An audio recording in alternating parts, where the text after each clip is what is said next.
You're listening to the Empowering Process podcast with your host, Gail Kraft.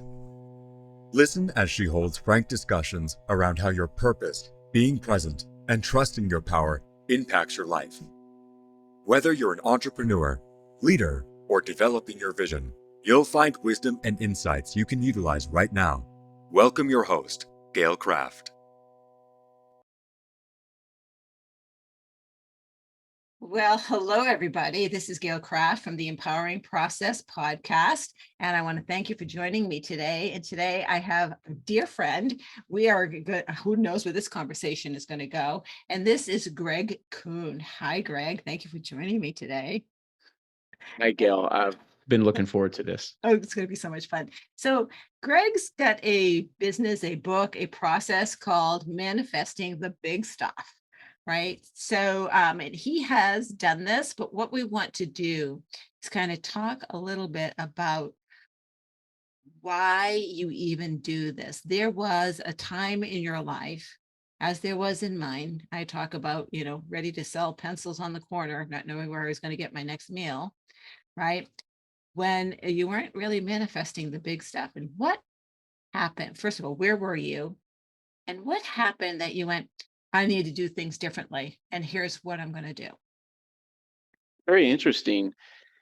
My story, not unusual. There's a fountainhead of pain, turmoil, and tragedy, and I encountered quantum physics.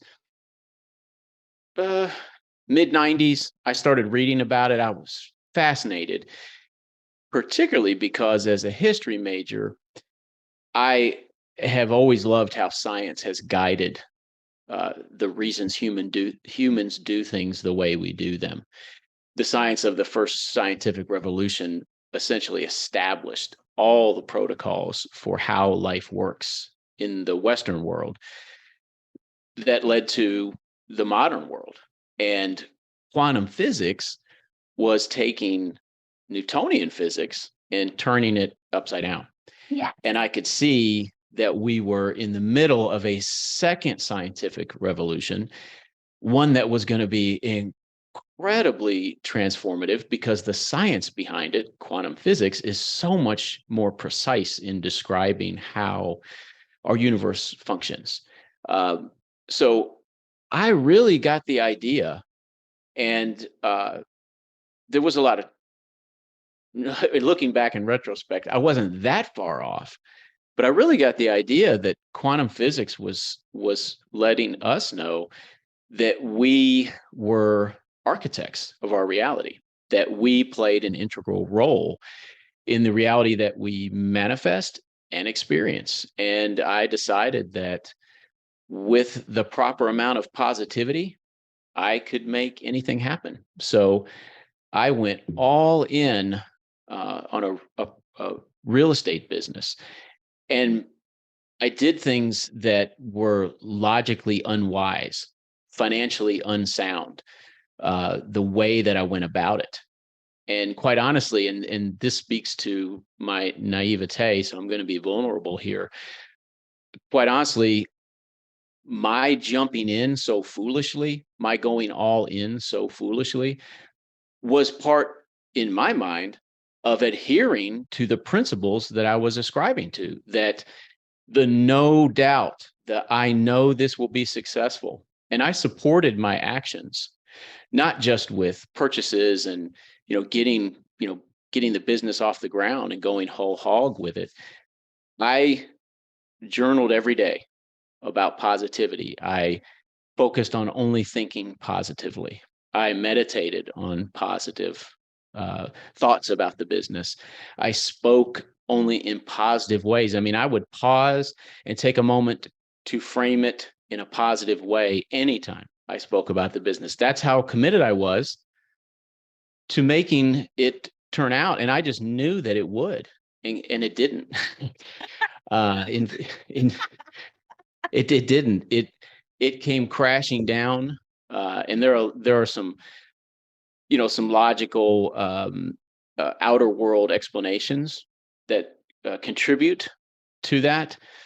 But I was so over leveraged and so head over heels invested, that it put me in a place where I was going to have to declare bankruptcy. I was going to have 14 foreclosures. I was going to be $1 million in debt. And to top it off, my wife pulled the plug and moved to North Carolina. I live in Louisville, Kentucky, and I was a single father of 3 boys, 6th grade, 4th grade, and 2nd grade, trying to deal with this mess. And I did it. Well, the first thing was I said, F all that quantum physics and positivity, obviously. The worst part of it for me, Gail, was how I felt the rug had been pulled out from under me, how God, or whatever label we want to give, had said, Greg, I'm going to show you what happens when someone as worthless as you has the audacity to think that you can have something like this. I'm not simply not going to give it to you. I'm going to destroy you. I'm going to destroy you financially for the rest of your life. And I'm going to make sure that for the rest of your life, every time your family sees you or thinks of you, you're going to be that guy who ruined everything. That's what happens to someone like you. If you try, if you dare to dream yourself worthy of this. That's where I was. Let's interject here. I love it. I love that you went there. I think you and I talked about my book, The Empowering Process, which is all about empowering questions. So what was going on here is that you believed it wholeheartedly, but your subconscious knew that, ooh, this is not good. And so your subconscious is going to take you out of the game. With empowering questions, rather than saying, I know this is going to work, I'm going to jump into it, you would say, who else do I need to bring into my sphere that will help me get to where I need to go, right? What else do I need to do? So you would be asking questions versus taking a step blindly. I've been there, I've done that, taken the, God is with me. Oh, no, he's not. Right. And actually, he is, because you learned a very valuable lesson. Yes, I did. Yes. And the turning point for me came in I remember it was the spring. It was early June, I think. I got a phone call from my attorney, who was doing a wonderful job helping me manage and forestall all the legal action. And she said, Greg, you've got 6 more months. And then I can't do anything else. Oh, so I thought, okay, I'm already doing everything that I can. I haven't sold any of them. Nothing had happened. There was Niagara Falls 6 months ahead, and I didn't have anything to lose. So I said, look, this quantum physics stuff, the law of attraction stuff, me as the architect of my reality stuff, it wasn't based on foolishness. In fact, I was a devotee of the science. I was still interested in the science. I knew the science was accurate and real and tangible.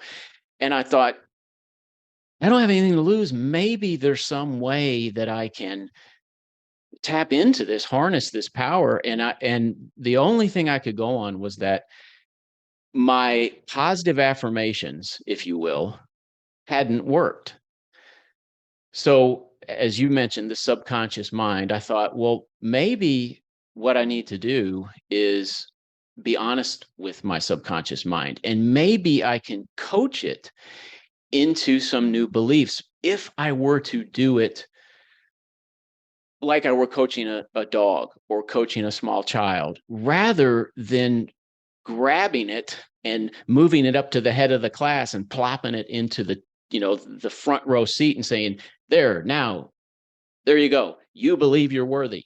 Let's start where I really am. And so, out of desperation, if you will, I invented this process to grow my beliefs by speaking honestly to my subconscious and using how I really felt to coach myself up subtly and gradually in ways that are very realistic to my subconscious, ways that allow my coach ups to be heard and assimilated and and then allowed to change my beliefs. So, short story, yes, within a year, I didn't have a dollar of debt. I didn't have any foreclosures. All my debt was gone, and I never declared bankruptcy. And I was just like, oh my gosh, I have got to tell people about this, and I've got to start using this in other areas of my life. And so, I do want to interject here because this that you're talking about, which I love, is based on a book called Power versus Force, which is one of my favorite books. And you're talking about the energetic scale, right? So talk a little bit about like where you were at and some of the things that you do to kind of move up to the next level of energy to sustain it. We can all feel elated for a moment, but you want to get to a sustainable higher vibration, if you will, because we're all just energy. Everything's just vibration. So talk a little bit about how you started to incorporate that. every time you say something, at least half the time, you bring up something that could be a whole nother podcast topic. uh, what I've learned, and I've used this process so many times. I started using it the first time in 2006. It was the first time I ever used it. I'm in the middle of using it right now. In fact, I use it all the time. What I do is, in an area of my life, a part of my reality that is dissatisfying and important enough to me that I'm willing to do something about it. And I try to keep a low threshold of pain. I've found serves me in that regard. However, in that part of my life, where I don't know about you, I've tried a lot of things, usually, including turning up the radio to cover the engine noise, and slapping, like distractive stickers over the empty gas tank, that sort of stuff. Yeah. So I'm pretty well versed with what isn't working, and I simply give myself permission to feel how I really feel about it. And what I found is the best way to do that, non-judgmentally, to brave into those feelings that by now I've mythologized, usually, to some degree at least, made them into monsters in the closet at this point through avoidance and through deifying them as the ultimate evil that must be escaped. They've achieved some level of that status by the point that I'm willing to use this process on it. So I ask myself, what must I believe about me, my life, and reality for me to feel this way? And how do I really feel? I typically will also take the desired reality, the desired version of reality, and I will state it positively as if it's already the way I want it. For example, I might say, I am wealthy. And then I pay attention to my feeling response to that. Right. Your subconscious mind going, yeah, no. Right. Right. How do I really feel about that? Mhm. Because as we both know, our conscious mind is our CEO. Our conscious mind is in control of our actions, our ideas, our attitudes, our focus, and following through on those things. Our conscious mind is that the thinker, and in some regards, the decider, in the sense of taking action, following through on that action. The subconscious mind operates, however, obviously below our level of awareness, so it can be very mystifying. It And is very devious. designed very devious. Yeah. Well, it's funny. Our subconscious mind has one job primarily, and that is to keep us alive, and under that, to keep us safe. And the most important component in a human being staying alive and safe is for its reality to be as reliable and predictable as possible. It doesn't guarantee safety, doesn't guarantee a long life, but it creates the highest potential and probability for it. So the subconscious assimilated every belief we needed to create a reality in which we could live, engage, operate when we were very small. In fact, we had all the beliefs that we needed before we were out of elementary school. And once those beliefs were stored in the subconscious, it has been able to protect them from change, hence creating the highest level of predictability and reliability. It has been able to protect them from change by only understanding how we really feel. Our subconscious does not understand word-based communication. It does not understand logic and reasoning. It does not understand emotions that deviate too far from how we really feel.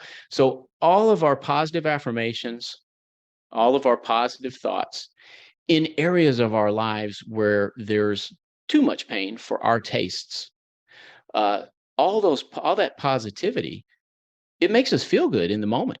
And there's nothing wrong with that. Positive affirmations have a lot of wonderful uses. They're a legitimate tool for, inner world, outer world mastery.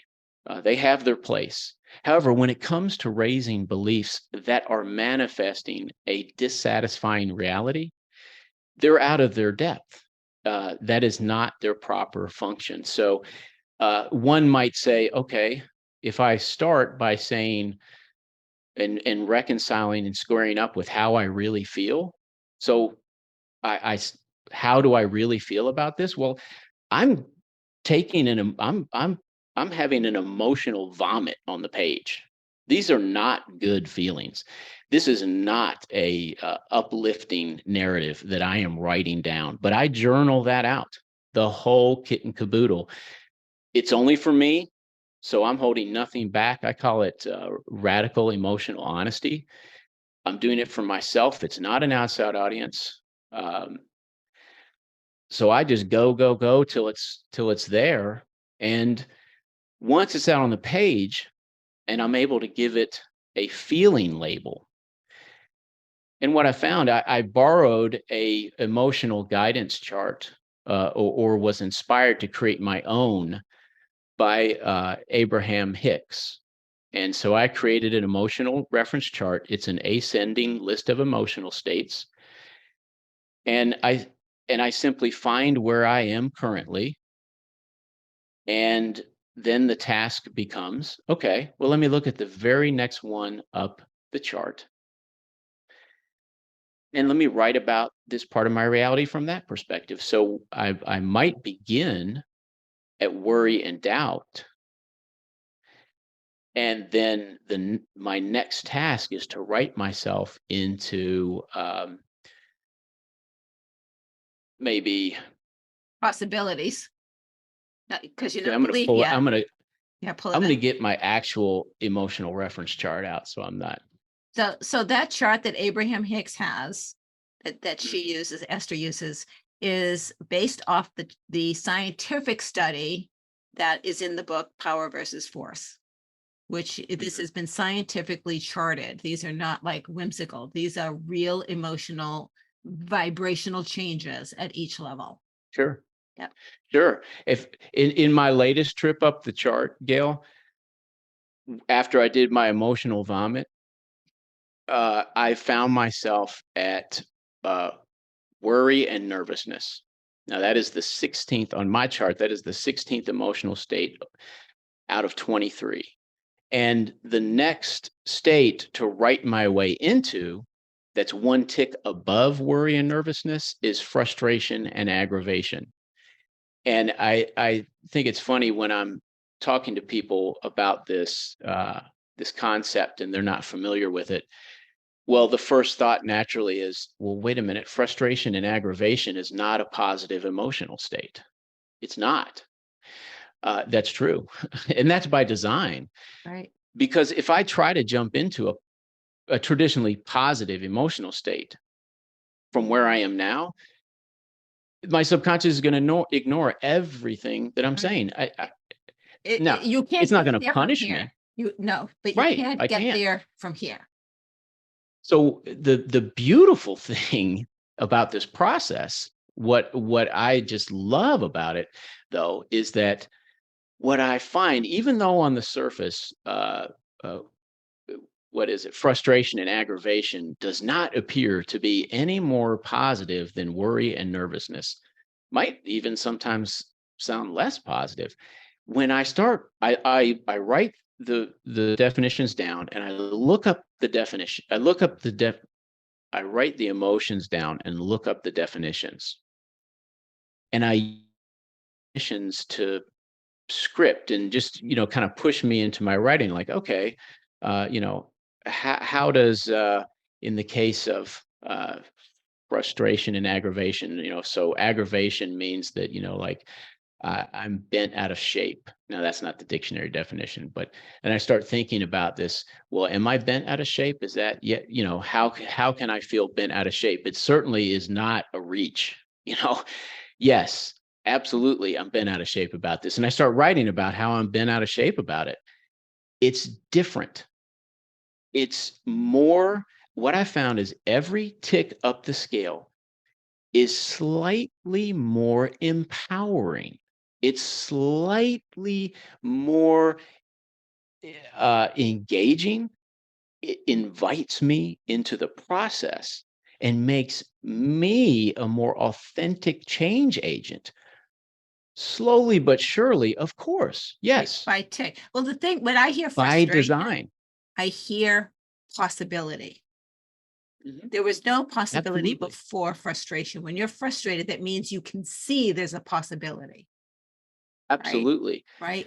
Things like that, yes, things like that come out, and it is fantastic. And I sometimes, even from the lower emotional states, uh, because after I write about it, what I do then is I spend a day manifesting this part of my reality from that perspective. Now, once again, it's not hard to do. This isn't a quantum leap of positivity. I spoke to how it's more engaging, more empowering, and that's very true. As you said, you gave an example of how that works.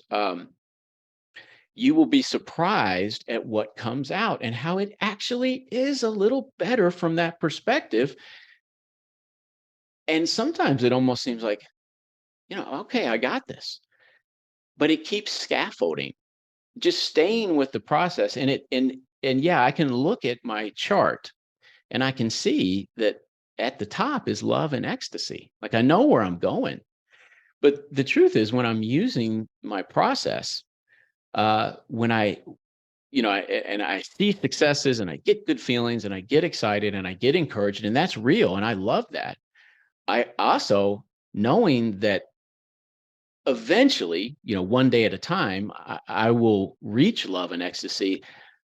I don't want to figure this out from this state as much as I'm appreciating this state and benefiting from this state and seeing the real change in my reality from this state. Because, Gail, the bottom line is, going back to quantum physics, we are systems. There's many ways that a human can be described as a system, and they're all very accurate.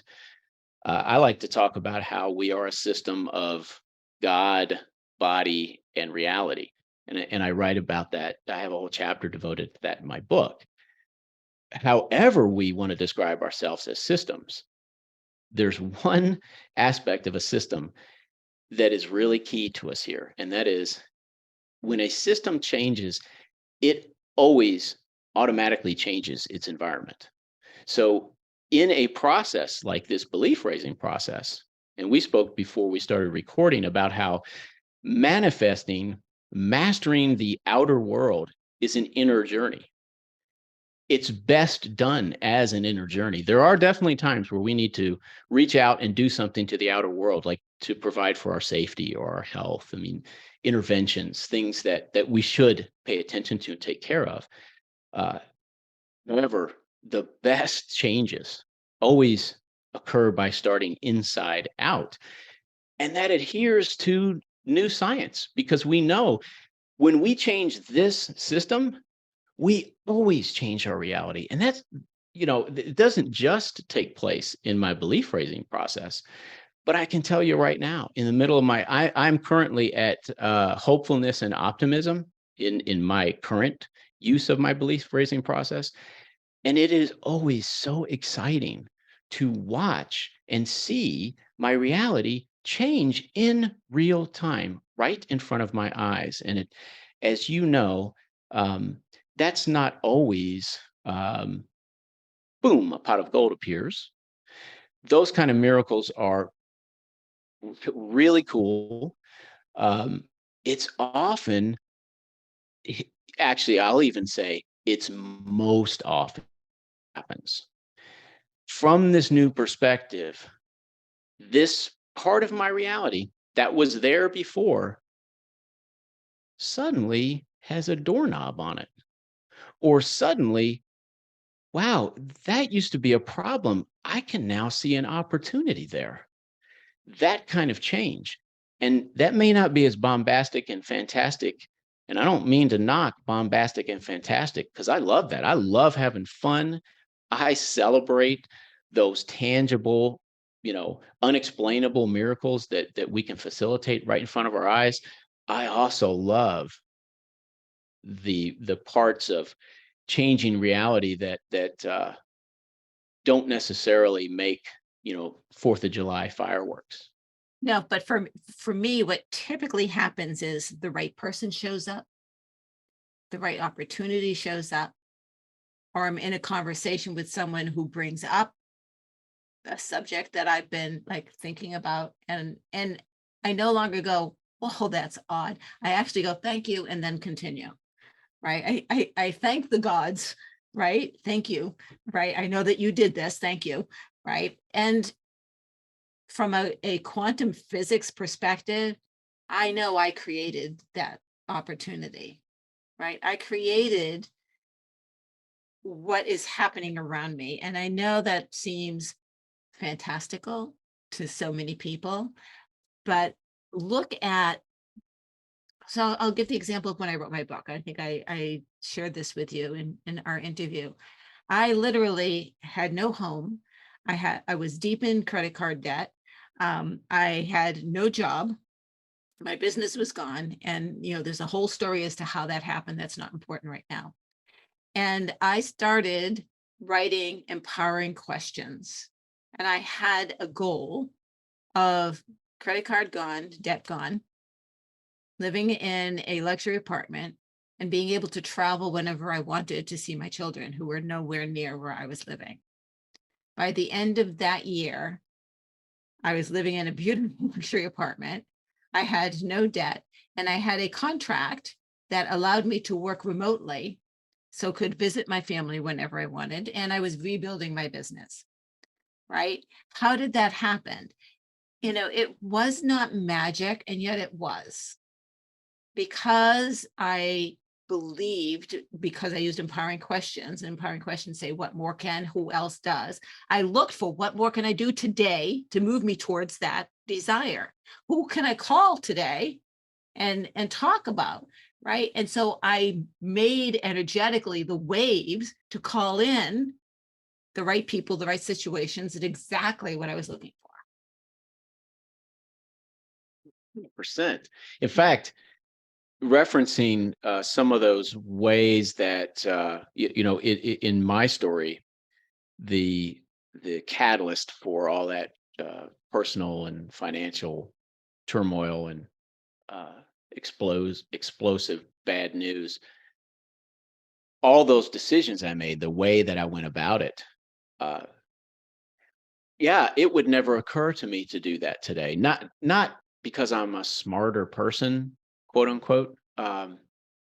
Certainly I'm more mature. I have the benefit of experience. I have the curse of wisdom. I have all those things. I'm older today than I've ever been. So I can't discount that. And at the same time, the process of, wanting to change the outer world for me has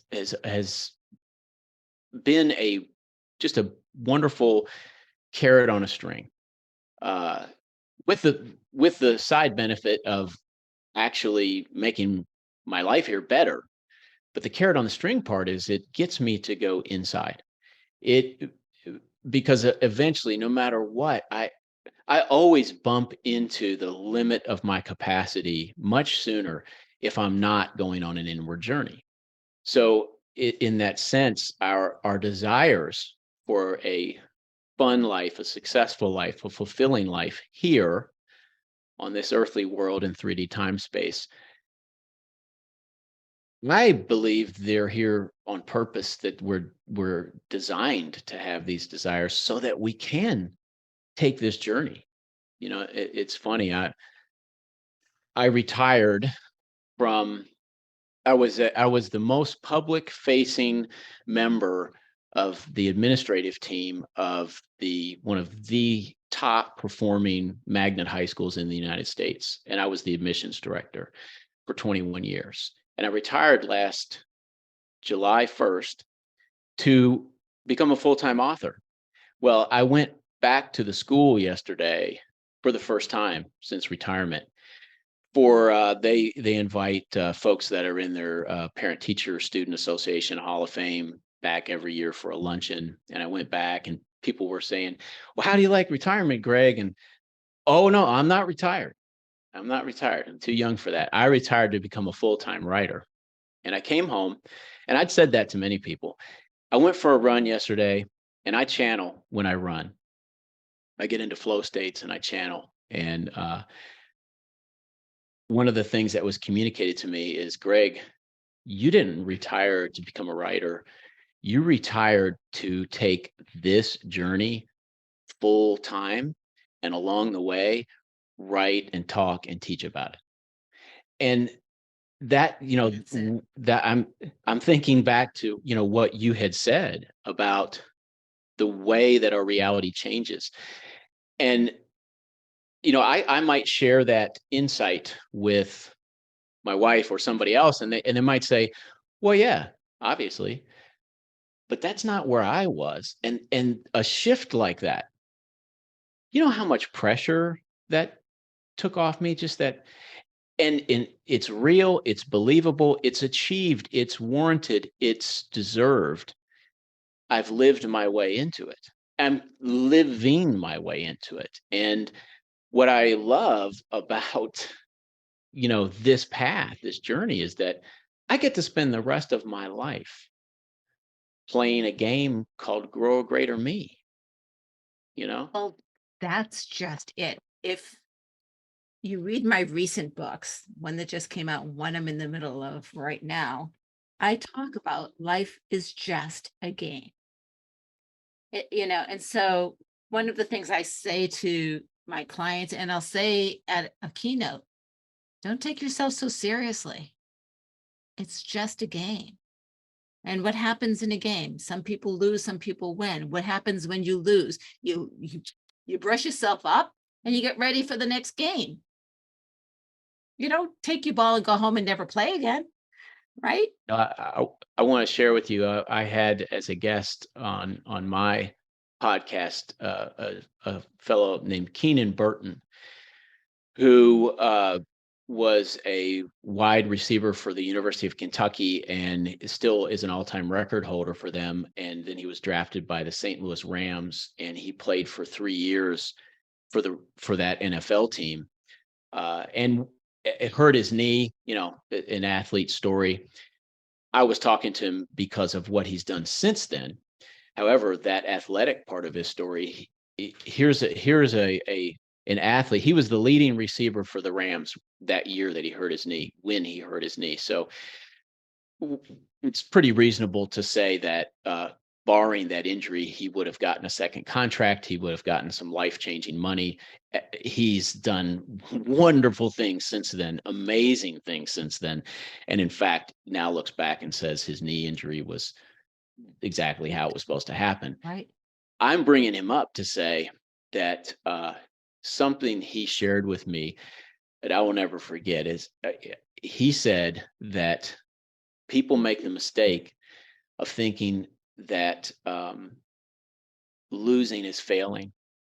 He said losing is learning. And I'm like, Keenan, I get that. I get that. But what about in a football game when there's only two outcomes, win or lose, and you've got the ball and you get tackled and get stopped at the 1 yard line right as the clock runs out? Like, are you telling me that is learning too? And he said, look, Greg, winning and losing, they feel differently, but they are both information and they are both feedback for you to use and change, get better, grow, learn. Well, I always put it in the order of learn, grow, change. Yep. And who am I to refute somebody at that level and in such a literal way? Absolutely. Our entire life, every part of my life, today, in every moment, I should assess, if I'm going to assess, and I'm going to assess, I should assess it formatively, not summatively. It is a work in progress. So And in everything is. business, we call a SWOT, right? Strength, weakness, opportunities, threat. Or Mhm. in program and project management, which was my forte, lessons learned. Lessons learned. What went well? Well, let's keep on doing that. Here's why it went well. Let's keep that. Let's not lose that. What could we do better? Mhm. And then implement what we learned that we can do better next time. And that's how you improve. And if you can do that with yourself, I stop and I say, okay, what was the lesson? What was the gift? How can I take that lesson and gift and incorporate that in changing my life moving forward? And then whatever happened can stay in the past because I reaped the purpose of it is the Mm. lesson and the gift. You Right? pulled what you and you and the beauty of that too, Gail, is you got to decide, right? Right. You were the source of that. So however close as it was going to be possible to get to, just what you needed, you can't create a higher potential for that than you being the source. Right. Right. So very interesting. So go ahead. I like to. I know you do this too, but you highlighted that internal process you go through where you ask yourself, and I assume you're generally doing that throughout the day as you're, oh, someone cuts me off in traffic, or Right. oh, I'm late to this meeting, or hey, this person paid for my coffee, or Right. whatever. Um, I One of the things I love to do, write about this. This gets this entire section in my new book. I love to create accountability. I have a technique I call create a positive checkmate, where when something's important enough to me, I make sure that I am open and sharing with other people what it is that I'm doing, why I'm doing it, what the expected outcomes are, and I will say now, making myself accountable obviously has some very easily identifiable uh, benefits. It's going to be harder for me to uh, pull the ripcord and bail out. I certainly am not going to be able to like slink away when the going gets tough. So I really love to use that technique when with things that are really important to me, like my health, my fitness, my relationships, my marriage, my my fatherhood, um, um, those parts of my life where I have never been successful at either shrinking myself into someone who can accept that I'm really not worthy of what I desire. I've also never been able to authentically stop caring about those areas of my life being fulfilling experiences. Right. Exactly. And I love that accountability piece. Accountability um is Is it important to me? So when I think of my top values, my top personal values, which is community, tribe, truth, authenticity. Mine is authenticity, right? And however you define that, for me, it is, I have to tell you the truth. And I have to first tell myself the truth. Right. And I think that is where our subconscious and conscious mind play a dance of, of hiding the truth, because who wants to admit that they're ashamed? I was talking with someone, we were talking about two-time divorce. She's a two-time divorcee, as am I. And the first time that you divorce, you feel like you have, the letter A for adulteress, you have the letter D, divorcee, right? Yeah. And I was marked. I was, this is your fault, Gail. It's the woman's job to keep a marriage together. I was married to a narcissist. It was really tough. But I believed that. And so I felt that shame, right? And then the second marriage, I kept together far too long because I was shamed from the first marriage, right?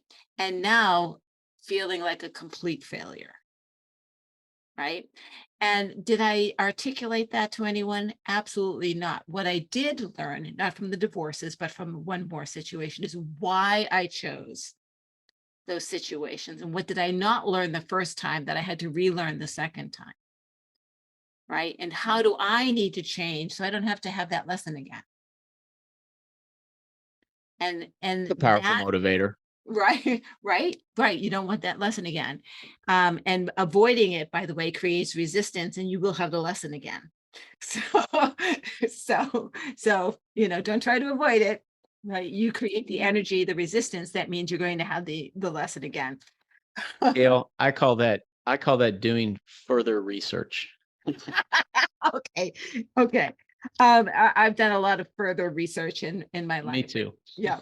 Yeah. Until I decided that no, it's time for me to get honest with me. Right. And that means, I call it warts and all, and when you look at what you think is terrible about who you are, you look past that and you start to see the beautiful person that's underneath. And be very, very quick here because I want us to wrap this up and I'd like to hear just a little bit more from you. Um, One of the ahas I've had recently, and I might even put it in my current book, is, for years I've been working on the inner child, being the adult and taking care of the inner child.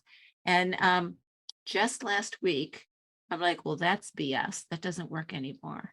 The inner child is fine. The inner child was never broken. The inner child never needed the work. That was just a story that I made up.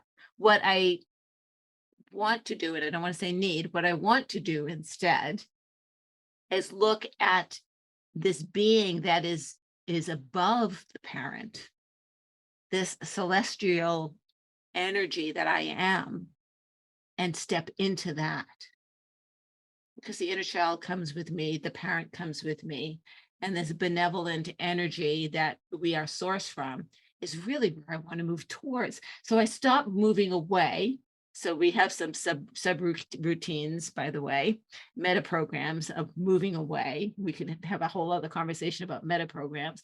And I've stopped moving away and started moving towards Mm, what I want to be instead. It's really kind of interesting as we evolve how our perception starts to change.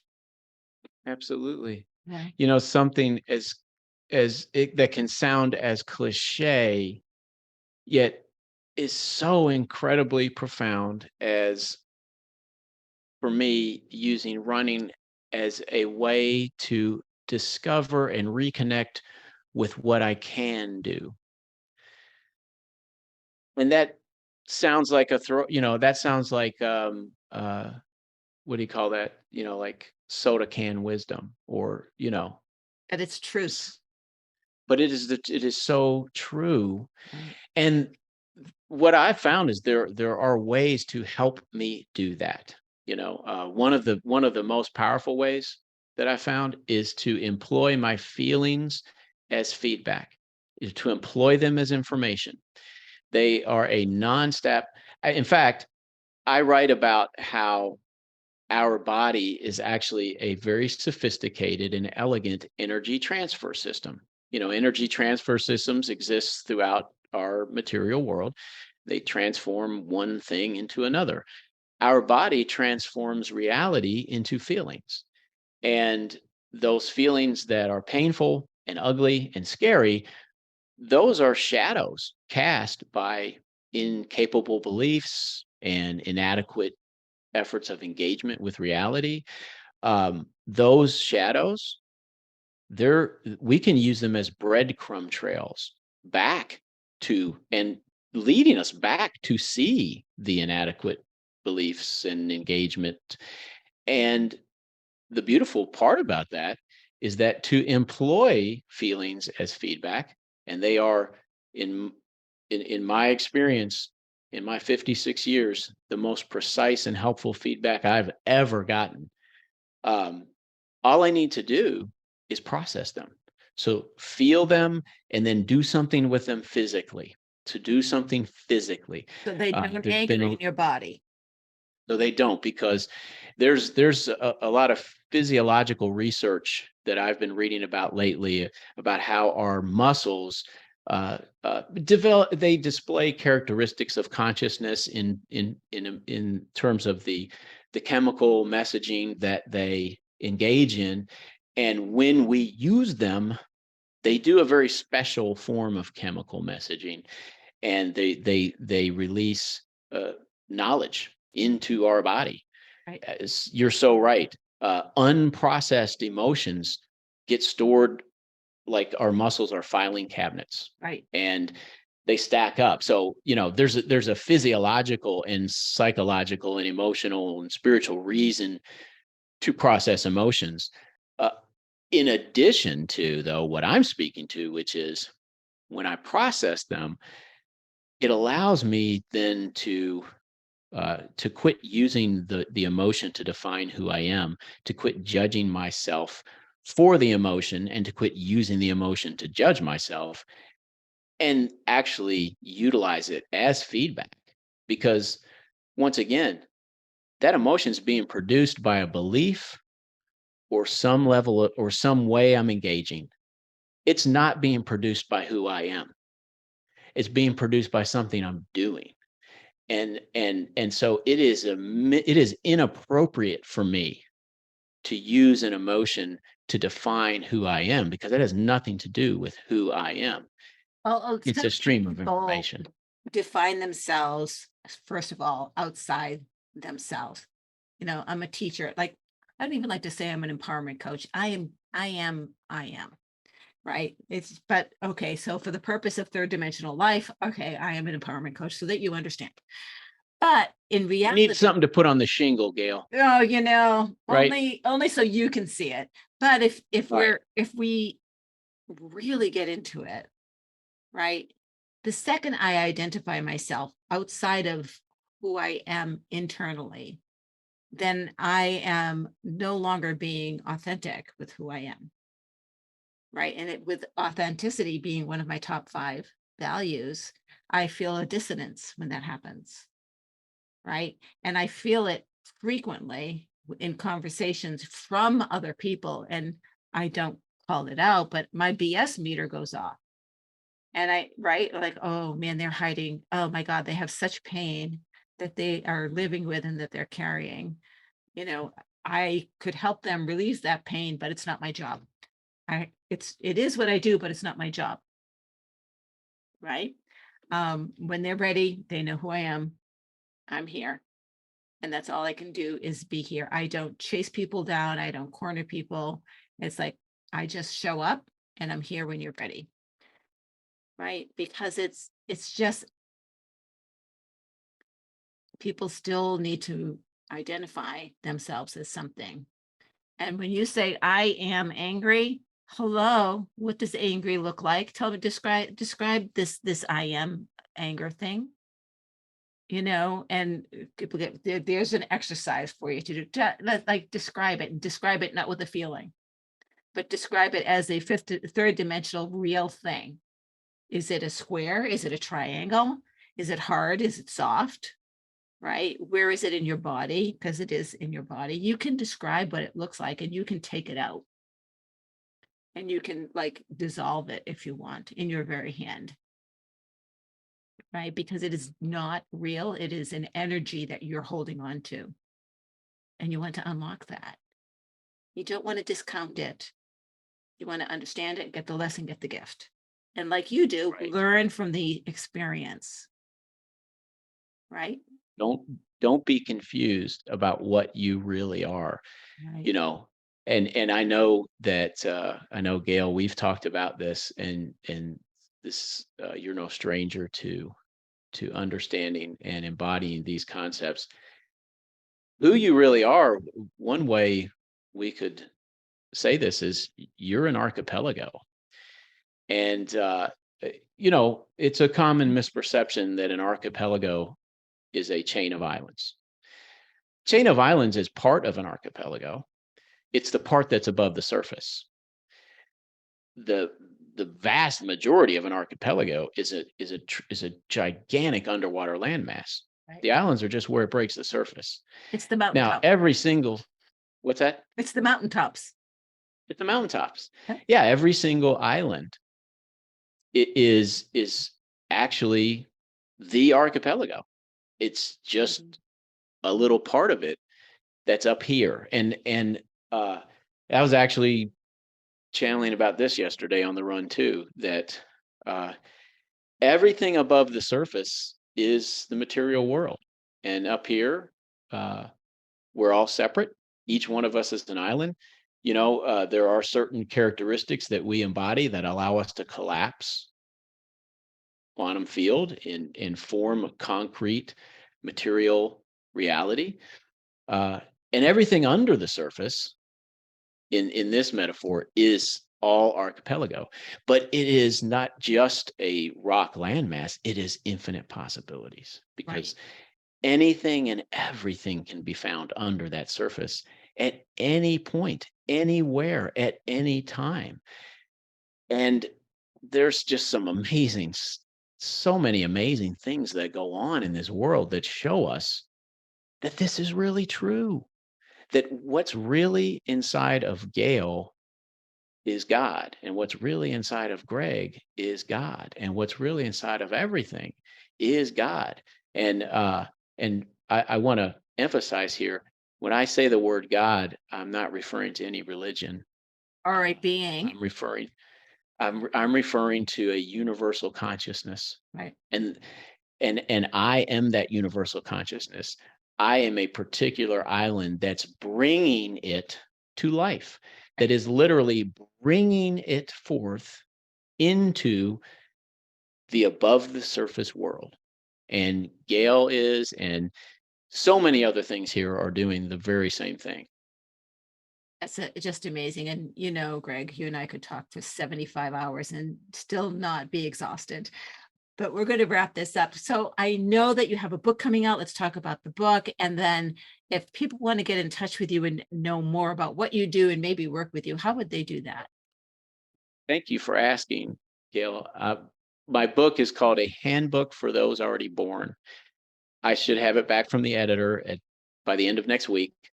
And my editor is very good with timelines and deliverables. So I really think that that'll happen. I'm laughing because as a writer, I don't always meet my deadlines, but she does. So ETA, when will it be available? It should be this summer. I have some final decisions to make about it. So it could be as soon as late May or June, but it won't be long. I know that this will be book number 8 for me. And if anyone's interested in reading some of my other titles, Greg Kuhn on Amazon is the easiest way to find them. However, also, and I would love for folks to join me in my free Facebook manifesting group. In this manifesting group, yes, it's a place for like-minded people to gather and share and compare notes. I, at least 4 times a month, post content exclusively for this group. It's all manifesting related. It's all it's all related to how I am learning, growing, and changing.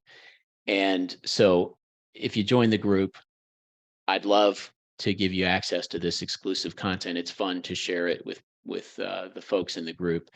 That easy to do.